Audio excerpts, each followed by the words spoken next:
ইতিমধ্যে শেখ হাসিনার মার্কিন যুক্তরাষ্ট্রের ভিসা বাতিল করা হয়েছে, সুতরাং তিনি মার্কিন যুক্তরাষ্ট্রে যেতে পারছেন না। শেখ হাসিনা এখন পর্যন্ত বেশ কয়েকটা দেশে রাজনৈতিক আশ্রয় প্রার্থনা করেছিলেন এবং এখন পর্যন্ত প্রত্যেকটা জায়গা থেকে তার রাজনৈতিক আশ্রয়ের আবেদন প্রত্যাখ্যান করা হয়েছে। তাহলে কি শেখ হাসিনা এখন দেশে ফিরে আসবেন? আসসালামু আলাইকুম ভাই ব্রাদার, কি খবর সবার? দর্শক, আমাদের দেশের প্রধানমন্ত্রী শেখ হাসিনা তিনি পদত্যাগ করছেন, এখন তিনি সাবেক হয়ে গেছেন। দর্শক, এই প্রধানমন্ত্রী পদত্যাগ করে গেছেন কোথায়? ভারতে।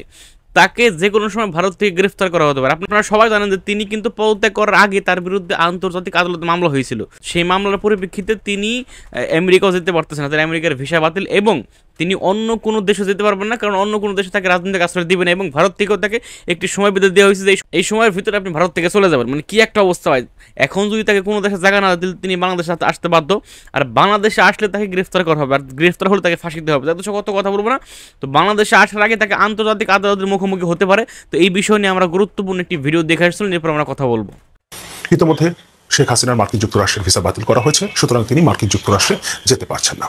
শেখ হাসিনা যুক্তরাজ্যে রাজনৈতিক আশ্রয় প্রার্থনা করেছিলেন, কিন্তু সেটাও প্রত্যাখ্যান করা হয়েছে। বরং যুক্তরাজ্যের লেবার পার্টির পক্ষ থেকে জাতিসংঘের কাছে আহ্বান জানানো হয়েছে যাতে বাংলাদেশের আন্দোলন পরিস্থিতি নিয়ে নিরপেক্ষ তদন্তের ব্যবস্থা করা হয়, এবং যদি আন্তর্জাতিক নিরপেক্ষ তদন্ত হয় সেক্ষেত্রে নিশ্চিতভাবেই সরকার প্রধান হিসেবে শেখ হাসিনাকে আন্তর্জাতিক আদালতের মুখোমুখি হতে হবে।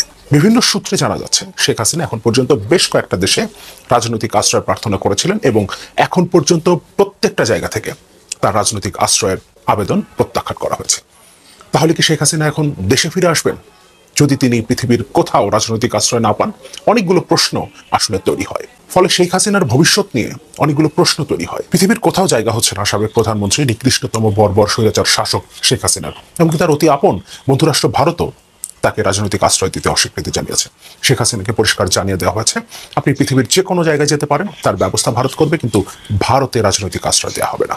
সম্ভবত শেখ হাসিনাকে একটা নির্দিষ্ট সময় বেঁধে দেওয়া হয়েছে ভারতের পক্ষ থেকে, এবং এই সময়ের মধ্যে পৃথিবীর যে কোনো দেশে রাজনৈতিক আশ্রয়ের ব্যবস্থা করে তাকে ভারত ছাড়তে হবে। তিনি কি পৃথিবীর কোনো দেশে রাজনৈতিক আশ্রয় পাবেন? যদি না পান তাহলে কি তিনি দেশে ফিরে আসবেন? দেশে ফিরে আসলে নিশ্চিতভাবেই তাকে গ্রেফতার করা হবে, সেক্ষেত্রে দেশের আইনে তার বিচার হবে। আবার যদি জাতিসংঘের তত্ত্বাবধানে একটা নিরপেক্ষ তদন্ত হয় সেক্ষেত্রে তিনি আন্তর্জাতিক আদালতের মুখোমুখি হবেন। প্রিয় দর্শক, দয়া করে না টেনে সম্পূর্ণ ভিডিওটি দেখবেন। বাংলাদেশে গণহত্যা চালিয়ে ভারতে পালিয়ে গিয়েও শান্তিতে নেই শেখ হাসিনা। শেখ হাসিনাকে ভারত সরকার আলটিমেটাম দিয়েছে যে কোনো মুহূর্তে দেশ ছাড়তে হবে। পৃথিবীর কোনো দেশ শেখ হাসিনাকে রাজনৈতিক আশ্রয় দিতে চাচ্ছে না। সর্বশেষ সৌদি আরব এবং আরব আমিরাতে চেষ্টা চালাচ্ছে তিনি। মানবতা বিরোধী অপরাধী শেখ হাসিনাকে জায়গা দিয়ে উভয় সংকটে পড়েছে ভারত। পৃথিবীর কোনো দেশে যদি জায়গা না পায় তাহলে সে বাংলাদেশে ফেরত আসবে। শেখ হাসিনার নির্দেশে বাংলাদেশের যে সমস্ত হত্যাকাণ্ড হয়েছে, এই অপরাধের শাস্তি তাকে পেতেই হবে, তা উনি যে দেশেই থাকুক না কেন।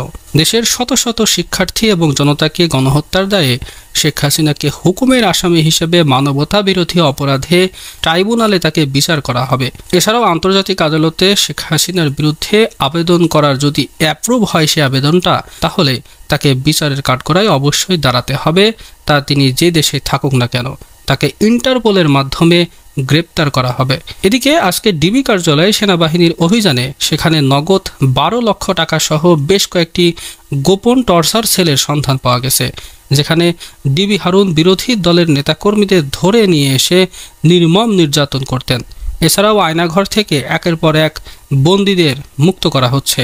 তবে এখন পর্যন্ত বিএনপি নেতা ইলিয়াস আলীর কোনো সন্ধান পাওয়া যায়নি। আমাদের সূত্র বলছে ইলিয়াস আলীকে জেনারেল জিয়াউল আহসান ধরে এনে ডিজিএফআইয়ের গোপন কক্ষে তাকে হত্যা করে। এরপর তাকে টুকরা টুকরা করে যমুনা সেতুর ওপর থেকে ফেলে দেওয়া হয়। তাই এই খুনি জিয়া সহ DB Harun, Biplab Kumar, IGP Mamun, IGP বেনজির, মনিরুল ইসলাম, এদেরকে সবাইকে বিচারের আওতায় আনতে হবে। শেখ হাসিনাকে ক্ষমতায় রাখতে এই গুটি কয়েকজন পুরো দেশব্যাপী অপকর্ম চালিয়ে গেছে। মূল বিষয় হলো শেখ হাসিনা এখন পৃথিবীর কোথাও জায়গা পাচ্ছেন না।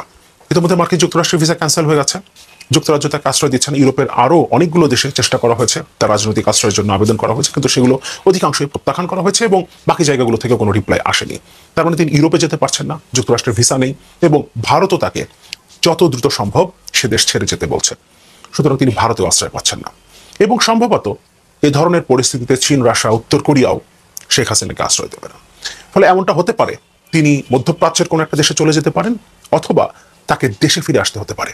তিনি যদি দেশে ফিরে আসেন সেক্ষেত্রে দেশের আইন অনুযায়ী তার বিচার হবে নিশ্চিতভাবেই। এমনকি শেখ হাসিনাকে আন্তর্জাতিক আদালতও ফেস করতে হতে পারে। তার মানে একটা বিষয় পরিষ্কার, শেখ হাসিনার এখন যাবার কোনো জায়গা নেই। ভারত কি বলছে? বিবিসি বাংলা একটা রিপোর্ট করেছে, যেটা হেডলাইন যেখানে খুশি যান, ভারতে না এলেই হলো। এখানে বলা হচ্ছে, সোমবার সন্ধ্যায় এক অভূতপূর্ব পরিস্থিতিতে শেখ হাসিনাকে নিয়ে বাংলাদেশ এয়ারফোর্সের একটি সামরিক বিমান দিল্লির উপকণ্ঠে অবতরণ করার পর যে সংকট সৃষ্টি হয়েছে তার জন্য দিল্লি একেবারেই প্রস্তুত ছিল না।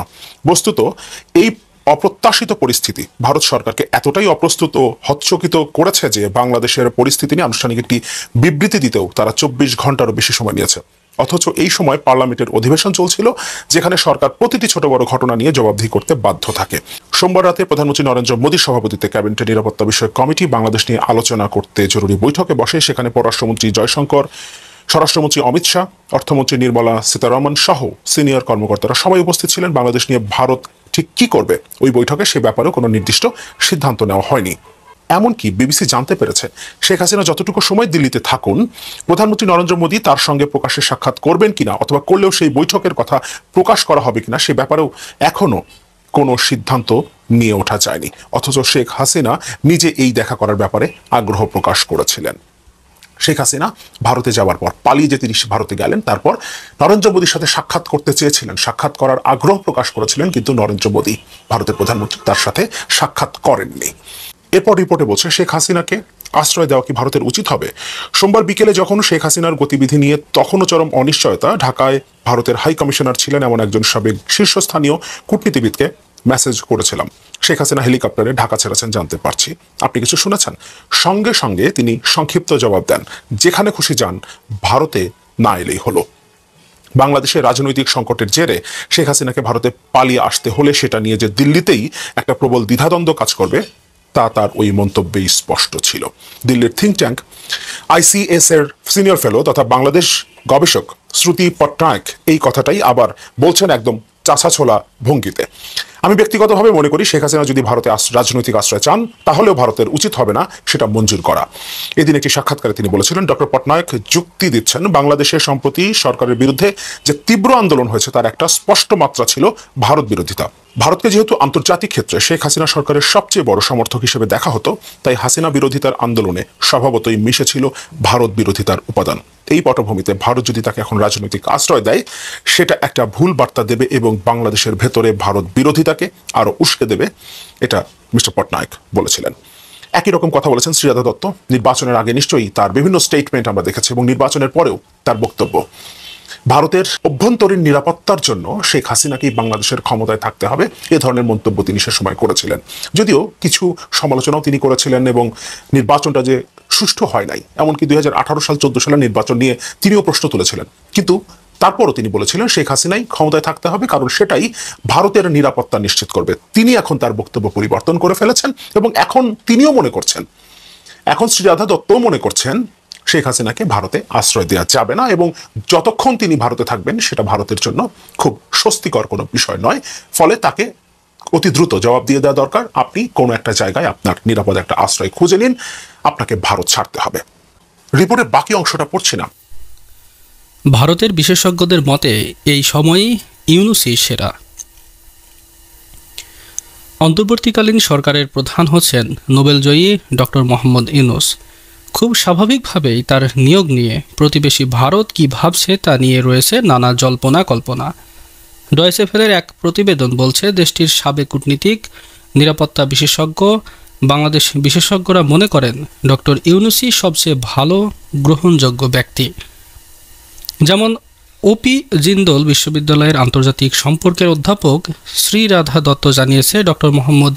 দর্শক আপনারা এখানে দেখতে পেলেন, এখানে শুনতে পেলেন যে এই ভাইটি কি বললো, যে আমাদের সাবেক প্রধানমন্ত্রী শেখ হাসিনা তাকে মানে আন্তর্জাতিক আদালতের মুখোমুখি হতে পারে খুব দ্রুতই, এবং তাকে যদি কোনো দেশ জায়গা না দেয়, এবং ভারত কিন্তু তাকে একটা টাইম বেঁধে দিয়েছে যে এই টাইমের ভিতরে আপনি অন্য কোনো দেশে স্থান খুঁজে নেন, আমরা আপনাকে রাজনৈতিক স্থান দিতে পারবো না।